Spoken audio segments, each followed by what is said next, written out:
Tours télécom, réseau d'électricité, parking, autoroute, les fonds d'infrastructure investissent dans ce qu'il est convenu d'appeler des actifs réels.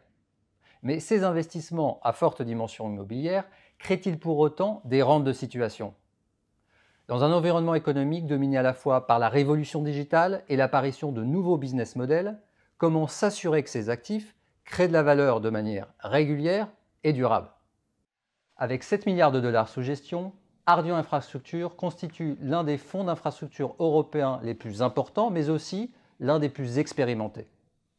C'est pourquoi nous avons choisi d'interviewer Mathias Burgard, qui fête cette année les 10 ans de la création de son fonds, pour qu'il nous parle de la place de la création de valeur dans l'infrastructure. Mathias Burgard, bonjour. Bonjour Xavier.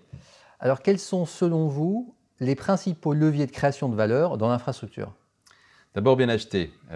C'est un principe général, mais dans l'infrastructure où les actifs sont relativement rares, les actifs essentiels dans l'infrastructure sont relativement rares par rapport à l'univers d'investisseurs au travers le monde qui souhaitent les acquérir.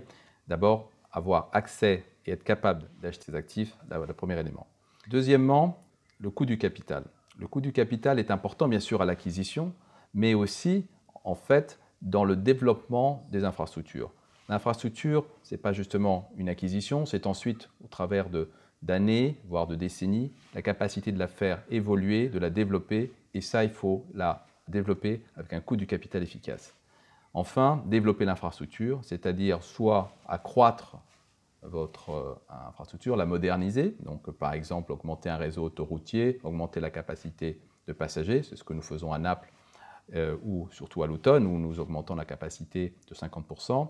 Il faut donc investir ou encore faire des acquisitions pour être capable de créer des effets de réseau, de faire des infrastructures plus efficientes. Et là encore, cette capacité à ne pas rester sur un territoire, mais au contraire de s'étendre, d'étendre une infrastructure. Donc aussi croissance externe. Croissance externe est très important. C'était quelque chose que peut-être on a apporté au marché de l'infrastructure. Vous savez que dans les énergies renouvelables, on a fait croître nos plateformes renouvelables, que ce soit en France ou en Italie, à la fois en termes de nombre de mégawatts, mais aussi en termes de technologie, puisque nous allons, bien sûr, nous avons largement investi dans les énergies éoliennes, mais aussi dans le solaire, aussi dans l'hydro et maintenant dans la biomasse, et aussi en termes, par exemple, dans le secteur de la distribution de gaz, nous avons augmenté de 50% également le réseau de distribution de gaz que nous avions en Italie par croissance externe. Alors justement, vous faisiez référence à l'aéroport de Luton, qui est, je crois, le 5e aéroport en Grande-Bretagne. Quel travail spécifique d'investissement vous avez effectué sur cet actif? Alors, concrètement, l'aéroport de Luton souffrait de deux insuffisances. D'abord, en termes de capacité, donc il faut accroître la surface des terminaux, la surface pour accueillir donc les passagers, pour qu'ils puissent avoir, disons, des centres commerciaux, des activités commerciales dignes de ce nom, mais aussi accroître l'expérience ou améliorer l'expérience passager, notamment en réduisant le temps passé dans les contrôles de sécurité, en investissant dans de nouvelles technologies qui sont beaucoup plus efficaces en termes de contrôle, à la fois plus sûrs, mais aussi beaucoup plus rapides pour que les passagers passent moins de temps dans les files de sécurité. Alors justement, vous faites référence aux nouvelles technologies. Aujourd'hui, on parle énormément de révolution digitale. L'infrastructure, qui a une forte dimension immobilière, y échappe-t-elle? Non, et ça, je pense que c'est un diagnostic que nous avons eu assez tôt, c'est-à-dire que ce qu'on voit dans d'autres secteurs, par exemple dans le secteur hôtelier, avec Airbnb qui a révolutionné le secteur hôtelier, Airbnb est devenu en quelques années le leader de ce secteur, sans investir, si je puis dire, dans du dur, puisqu'ils n'ont pas d'hôtel en propre. Ils ont vraiment développé une nouvelle technologie et ont pris la première place sans investir en dur. Donc cette révolution, on la voit venir également dans l'infrastructure, on la voit venir bien évidemment dans les parkings. Là, effectivement, Serge Clément, le patron de Vinci Park, maintenant Indigo, a été peut-être le pionnier dans le développement de plateformes numériques permettant de fédérer et d'offrir un service à valeur ajoutée aux usagers. On le voit aussi dans les aéroports, les nouvelles technologies permettent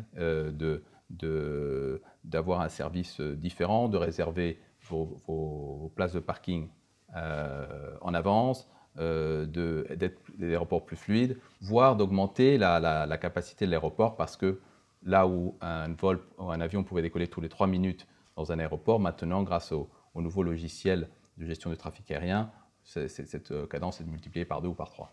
Alors justement, chez Ardian, une de vos particularités, c'est d'être investi dans plusieurs segments à l'intérieur de l'infrastructure. Vous êtes présent dans les autoroutes, les parkings, les cuves de stockage, même les trains. Comment faites-vous pour apporter une réponse globale à la révolution technologique dans l'ensemble de ces secteurs? Alors d'abord, il y a beaucoup de similitudes entre les différentes infrastructures. Bien sûr, dans les infrastructures de transport, que ce soit les trains, les aéroports, les routes ou les parkings. Et donc, finalement, on s'enrichit finalement des expériences ou des innovations qui ont lieu dans certaines infrastructures pour les amener à d'autres infrastructures. C'est aussi vrai dans l'énergie où finalement, on a des réseaux de transport et ces réseaux de transport et de logistique finalement rappellent aussi les infrastructures de transport, disons, classiques. Donc je pense qu'au contraire, je pense que c'est une force d'avoir cette possibilité d'enrichir l'expérience des uns et des autres en ayant une vision trans-infrastructure, si je puis dire, qui effectivement est la mettre au bénéfice des différentes sociétés dans lesquelles on participe. Enfin, je pense que le rôle de l'innovation est d'abord celui du management. C'est lui qui porte un projet, c'est lui qui définit une stratégie. Et nous, on est là d'abord pour effectivement converger vers cette stratégie et surtout donner les moyens du développement. C'est un peu ce que nous faisons avec Serge Clément, qui est particulièrement innovant et sensible justement à cette révolution technologique qui affecte l'ensemble des secteurs, y compris ceux d'infrastructure. Et donc avec Serge Clément, nous sommes là pour l'accompagner dans son développement de plateforme numérique et nous sommes là pour lui donner les moyens d'être un acteur global en utilisant toutes les innovations possibles. Alors comment fait-on nous concrètement, puisque nous venons du monde d'infrastructure? Eh bien, au sein de l'équipe Ardian Infrastructure, nous avons une équipe dédiée à finalement faire une veille, à identifier les innovations qu'il y a dans le domaine des infrastructures ou transposables dans l'univers des infrastructures et en faire bénéficier les managements des sociétés dans lesquelles nous participons et les donner le moyen de réaliser ces développements technologiques. Eh bien, merci beaucoup, Mathias Burgard. Merci Xavier.